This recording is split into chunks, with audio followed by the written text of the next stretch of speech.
한 번도 금리 예측을 한 적은 없어요. 예측하지 못할 거를 예측하지 마시라. 요즘 막 미국 연준 위원들 이름도 외우고 다니시더라고요.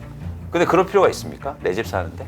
이건 있죠. 어떤 게 확률이 높은가? 그렇다면 저희가 좀 진지하게 고민을 해봐야 됩니다. 왜 가격이 떨어지다가 다시 회복하고 있고 거래량도 증가했을까? 그 원인을 좀 아셔야 되는데요. 그래서 뭐 질문하면 그럼 언제 반등하느냐? 반등하는 시점은 정확해요. 뭐냐면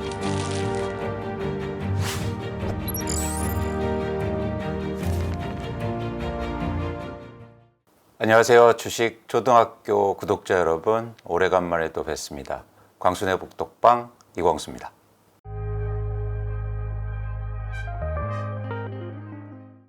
일단 부동산 가격이 결국 집값이 떨어지다가 올해 2월부터 다시 회복세를 좀 보이고 있고요.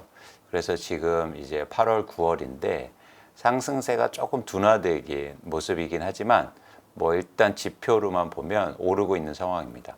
근데 실거래 가격을 보면 오르다가 조금씩 또 떨어지는 그런 아파트 단지들도 나오고 있거든요. 그래서 일단 굉장히 좀 혼란스러운 상황이다, 이렇게 정리해 볼 수 있습니다.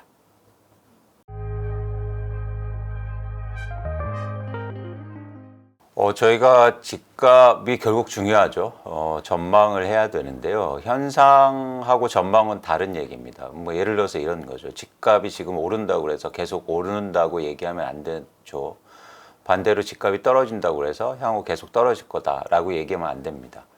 결국 현상보다도 지금 현재 상황이 왜 이런 상황이 일어나는지 그 원인을 파악해야 사실은 저희가 전망을 할 수 있는 거거든요.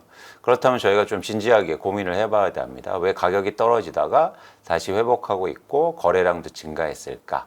그 원인을 좀 아셔야 되는데요. 제가 보기에는 원인은 뭐냐면 가격이 떨어졌기 때문에 수요가 들어온 거예요. 그러다 보니까 다시 가격이 오르고 거래량도 증가한 거죠. 그러니까 가장 큰 원인은 뭐냐면 가격 하락이 원인이었다는 겁니다. 그렇다면 가격이 다시 오르면 어떻게 될까요? 그러면 다시 수요는 줄어들고 그리고 거래량은 감소할 가능성이 큰 거죠. 그런 차원에서 저는 지금의 시장 변화의 가장 큰 원인은 가격 하락이 있었다. 그런데 가격이 다시 오르면 수요는 다시 감소하고 그리고 시장이 다시 위축될 가능성이 크지 않을까, 그렇게 보고 있습니다. 부동산 수요는 굉장히 독특한 특성이 있는데 실제로 사용하는 사람들이 있고요. 하나는 투자 수요가 있죠. 그런데 이렇게 가격이 떨어졌을 때 들어오는 수요는, 특히 최근의 수요는 실수요자들이 많았어요. 이게 어디에서 증거가 있냐면 거래량이 증가하면서 가계대출이 같이 증가합니다. 그러니까 과거하고 좀 다른 모습인데요. 그러니까 무슨 얘기냐면 예를 들어서 내가 실제로 집을 쓰려는, 내가 사용하려고 사기 때문에 대출이 필요한 거죠. 대출이 가능해요. 근데 투자 목적으로 사는 사람들은 대출이 불가능합니다. 왜냐하면 전세를 끼고 살기 때문에. 그래서 투자하는 사람들이 시장에 막 들어올 때는 이상하게 거래량이 증가하는데도 대출이 증가하지 않아요. 그렇죠? 왜냐하면 대출이 안 되니까, 투자하는 사람들은. 그런데 지금은 수요가 증가하는데 그 이면에는 대출이 증가하는 걸 보이니까 사실 실수요 증가에 있었다. 근데 이 실수요의 독특한 특성은 얘기 드렸듯이 가격이 떨어지면 사지만 가격이 다시 오르면 다시 수요가 감소할 가능성이 있기 때문에 사실 이런 상황이 지속될 가능성은 좀 적지 않느냐 보고 있습니다.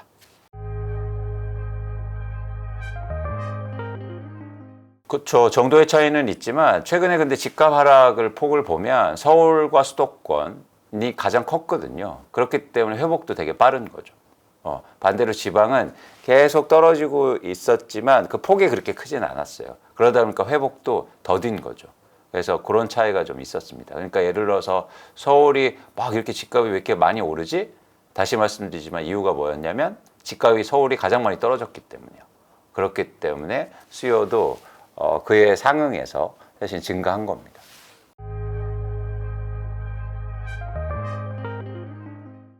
아니죠. 매물은 또 수요하고 다른 측면이에요. 매물은 시장에 내놓는 매물의 양이니까 그거는 집을 갖고 있는 사람들이 판다는 거거든요. 그래서 그거는 수요하고는 또 다른 가격을 결정하는 공급의 이야기입니다. 그렇기 때문에 그 말씀하신 것처럼 사실은 강남 3구의 매물이 증가한다는 건 강남 3구에 공급이 증가한다는 거거든요. 그래서 강남 3구의 공급이 왜 증가하냐면 강남 3구는 상대적으로 투자로 집을 보유하고 있는 분들이 많기 때문이에요.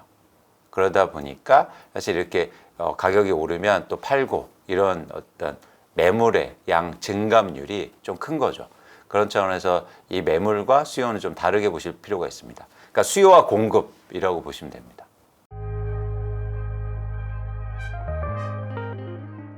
그게 뭐냐면 그거는 이제 제가 그냥 거기에 가서 뭐 하도 연도를 얘기해서 제가 그렇게 말씀드린 거고 사실 연도를 제가 확실히 말씀드릴게요. 연도를 찍을 수는 없어요. 연도를 예측할 수는 없어요. 어떻게 예측합니까? 시장은 계속 다이나믹하게 변하는데 그런 차원에서 변화를 계속 읽으셔야지 뭐 2024년에 변동되니까 뭐 그 전까지 집 사지 말아야지. 예를 들어서 2025년도에 반등하니까 이건 사실 틀린 거다. 그러니까 그 원인에 대해서 좀 살펴볼 필요가 있는 거고 그런 차원에서는 이렇게 수요와 공급을 보시면서 계속 유연하게 대처하셨으면 좋겠다. 뭐 제가 그렇게 얘기할 수도 있는데요. 그거는 답은 아니고 계속 변할 수 있다는 측면에서 말씀을 드립니다. 그래서 뭐 질문하면 그럼 언제 반등하느냐?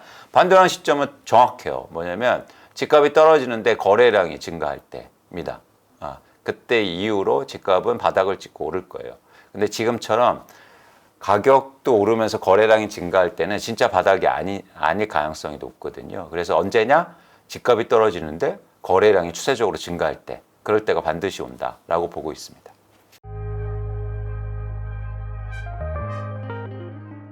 경우의 수가 있겠죠. 예를 들어서 자기가 그러니까 스스로 거주하고 있는 집을 대출을 받아서 사셨으면 버텨야죠, 뭐. 그거 버틸 각오로 사신 거 아니에요? 그래서 버티시는데 중요한 건 뭐냐면 이제 다른 부류는 내가 거주하지도 않을 집을 대출을 많이 이렇게 해서 산 집이 있단 말이죠. 투자 목적으로. 예를 들면 부산에 사는데 서울의 아파트를 투자 목적으로 사놨단 말이에요. 대출을 엄청나게 받아서. 그리고 가격이 비쌀 때 2021년도에. 그러면 이제 계속 대출 이자만 내고 계실 텐데 그런 분들은 매각해야 된다. 특히 이렇게 집값이 반등했을 때 매각을 해야 된다고 전 보고 있고요. 그건 뭐 선택의 문제여서 뭐 여러분들이 알아서 하세요. 근데 제가 조언하고 싶은 건 집을 가지고 있어서 과연 오를까? 의미 있게 그 이자 비용 내는 것만큼 단기에 그렇게 보이진 않습니다. 그래서 충분히 버틸 수 있다. 내가 5년, 6년, 뭐 7년 버틸 수 있다. 그러면 버티시는데 합리적인 선택이라면 이자 비용과 그리고 집값 상승률이 여러분들이 생각하시는 것처럼 그렇게 높지 않을 가능성이 높기 때문에 왜냐하면 비싸게 샀기 때문에 그렇기 때문에 여러분들이 의사결정을 좀 빨리 하시는 것도 좋습니다. 자기가 실패를 회복하는 건 뭐냐면 어쨌든 변화가 있어야 되잖아요. 그러니까 계속 유지하는 건 그 잘못된 선택을 복귀하는 방법은 아니에요. 그래서 잘못 선택했다고 생각하시면 과감한 결정도 필요하지 않느냐 생각하고 있습니다.